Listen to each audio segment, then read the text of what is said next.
Imaginations, Chapter 1 Moonsinger. As so many times before, I sat in the kitchen of the house I shared with my father and grandfather, brooding over one of my stories. This time, however, was different. I had no idea of how to make it end in a manner that would please my readers. I had everything planned out, yet the end I had already written did not fit in with the events I had squeezed into the story. A problem I had never had before, since I never had an audience before. After a while, I decided to call it a day and sleep over it. My father only had an amused smile for my attempts at writing, and wasn't much of a help either. In the end, I powered down my laptop, went upstairs with it and placed it on my desk. The very idea of a writer's block had never been a problem before. I refused to let it beat me. Yet it just had. So instead of racking my brain, I went to bed.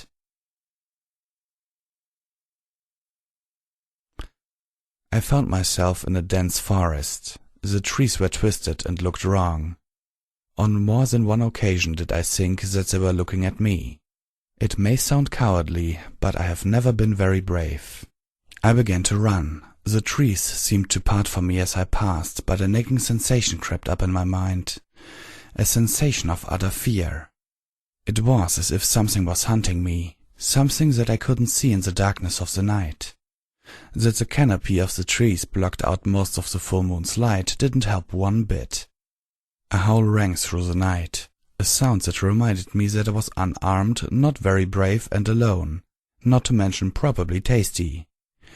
To my horror, my years of smoking and my overweight caught up with me. A stitch in my side made me realize that I would not be able to go on for much longer. I had to hide. Hide somewhere. Maybe I could climb up one of the trees? No, that was definitely out of the question.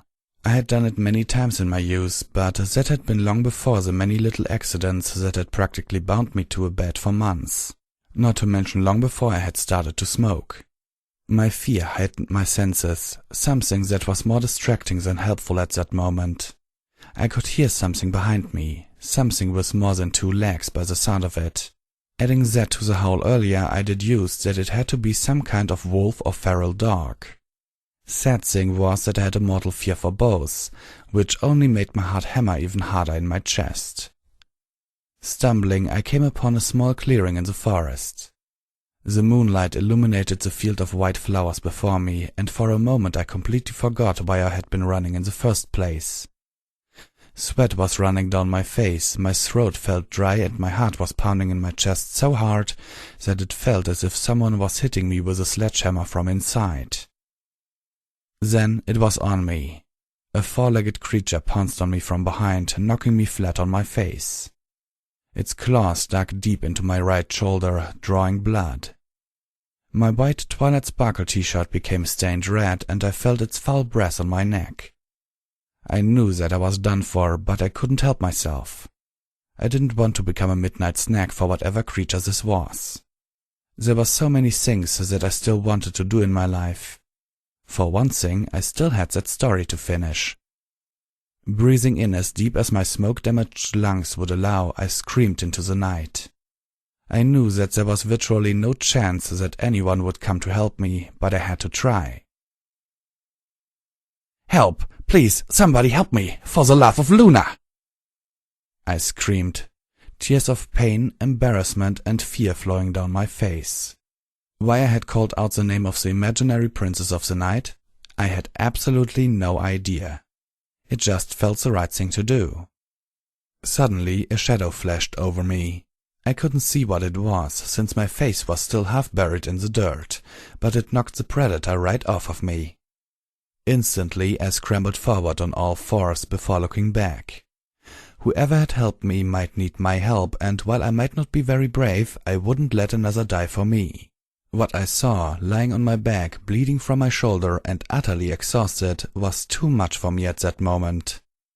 A light brown horse was fighting a huge wolf that was made of wood? Its eyes glowed in a light green as it snapped at the horse, trying to take its head off. The horse on its part darted from side to side, evading each attack with what seemed like practiced ease. From time to time it brought down its hooves on the predator's head, whenever there was no opportunity for it to counter the attack fast enough. What baffled me even more, however, were the horn and the wings this horse possessed, in combination with the crescent moon on its flank. Her horn flashed and a stream of silvery energy seemed to emanate from her horn, hitting the wolf thingy head-on. It gave a small whimper, then finally fled back into the forest. The pony, yes, I realized it was not a horse at that point, rustled her feathers and turned towards me, a scowl on her face. Her green eyes locked onto my brown ones, rooting me to the spot. As she stood in front of me, her beautiful silhouette illuminated by the moonlight, she tilted her head curiously. I felt a little dizzy as I lost more and more of my blood, but I just couldn't bring myself to look away. I knew this pony. She was the reason why I had such a problem with the story I was writing. Her life or death would decide everything, and I knew that I had to kill her off in my story, but I had grown too attached to her to just do that. "What are you?" she finally asked in that raspy voice that I had only imagined so far. To my eternal shame, I fainted right then and there.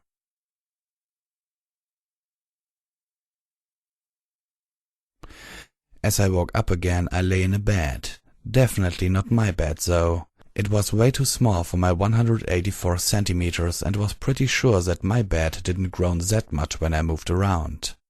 I felt bandages that were wrapped around my right shoulder and upper body. The air smelled strange, but nothing I was not used to. Having grown up on a farm, I knew the smell of hay and animal sweat only too well.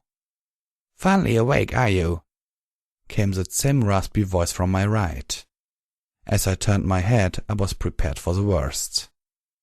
I had, somehow, ended up in the alternate universe I had created for my story. But how was that even possible? Not to mention that I had absolutely no desire to be here right now. If this world was anything like the one I had created, then these ponies were at war with the changelings right about now, and I had no intention to participate in that. Even if it would have made for a pretty cool dream. The pain in my shoulder, however, had me convinced that it wasn't one. I carefully reached out a hand to touch her, just to make sure that I hadn't gone crazy. She didn't shrink back, but she wasn't comfortable with it either. That much I could see on her face. Don't ask me how I was able to interpret a pony's expression, I just could somehow. Her coat was soft and wonderful, like freshly weaved silk. I could feel her strong muscles twitch under her coat as I brushed against it. Moonsinger, adopted daughter of Princess Luna, became an alicorn out of necessity. Special talent, controlling the very light of the moon to stomp everything in her vicinity. Talent is activated through instinctual singing. I rattled down some of the notes I had on her. That made her face darken a bit. "How do you know that? Only Mother knows what my special talent is, and she would never tell any pony," she growled, stepping out of my reach. "And what in the name of the moon are you? I have never seen a creature like you, not even in Everfree." I sighed. It may sound crazy on so many levels, and I still didn't know how I had ended up here, but I had written her. I had created her. And I knew that she would see through any lie I would throw at her. Being honest was my best bet. She listened quietly as I explained everything to her. How I was the author of a story in which she was playing a major role. I told her that I had racked my brains about all the events I wanted in the story and how to write them. I even told her outright what she had thought and felt when she had become an alicorn. For a long, awkward while, there was only silence in the room. Finally, she broke it with a downcast look on her face. "I don't know why, but there's something about you that tells me you are telling the truth. Still, it's hard to believe that I'm supposed to be a product of your imagination. I mean, I feel, think, and I decide for myself. You telling me that I'm not real just doesn't seem right, but at the same time I know that it is," she said, barely above a whisper. "Yeah, it's crazy. I have thought so much about you recently, and now look at you. Here you are, having saved my life, and you are so beautiful. just as I imagined you." I laughed, but then remembered why I had been thinking about her so much. Something on my face must have shown my concern, since she suddenly put a hoof on my shoulder. Why did you think so hard about me? I may not be the best when it comes to magic, but I can see that something is troubling you." I don't want to talk about it. I have really grown close to your character and... Damn it! I'm deciding if I should kill you off or not. It's needed for the conclusion of the story, but I don't want to. You were a character I wrote for this one purpose, to die at the end. To give Luna the strength to cast her doubts aside and kill Chrysalis. But I can't. I just can't. Especially now that I've actually met you. I all but screamed at her, jumping out of bed. Moonsinger took it all in silently, only her shivering wings showing any sign of her discomfort. "I don't want to die," she said in a small voice that shook me to the core. As I turned to look at her, I saw tears running down her face, but there was also a little smile there. "But if I have to die in order to give Mother the strength to end all this, then I guess I will have to," she added, looking out of the small window of the room. There was no hesitation in her words, no false bravado. She really wanted to do anything to help Luna through this. "But I began, only for her to turn her face towards me with a glare that would have silenced much braver men. "No buts. You created me for this one purpose. You said it yourself. I'm not happy about it, but if what you say is true, then this is my destiny. If that is what is needed to win this war, then I will happily throw myself into battle. Mother is hurting way too much. She may not show it, but I know that she is torn inside. So many of us have already died, and it's your fault. Don't sully their legacy by changing the end now. Don't make their sacrifices meaningless." She shouted at me, standing up and knocking me to the ground with a foreleg. She now stood above me, one foreleg on my chest and her muzzle only inches from my face. "Don't, please, Moonsinger, I stammered, but she just shook her head. "Finish your tale, and do not change my role in it. That is all I ask of you. You owe your life to me. Pay me back by granting me this little wish." With a heavy heart, I nodded, prompting her to smile. She plucked one of her feathers out of her left wing and placed it on my open right hand. "And don't forget about me, will you?" she said as the world around me blurred out of existence. A moment later I sat upright in my own bed, sweating profusely. At first I thought it had all been a dream, but then I looked down on my right hand. In it I was holding a light brown feather. My injuries were gone, but this one feather convinced me. With tears in my eyes, I stood up, turned on my laptop and began to type. 2 hours later I had written the finale of my story, including Moonsinger's death scene. I felt as if she was whispering into my ear when I saved the file. "Thank you,"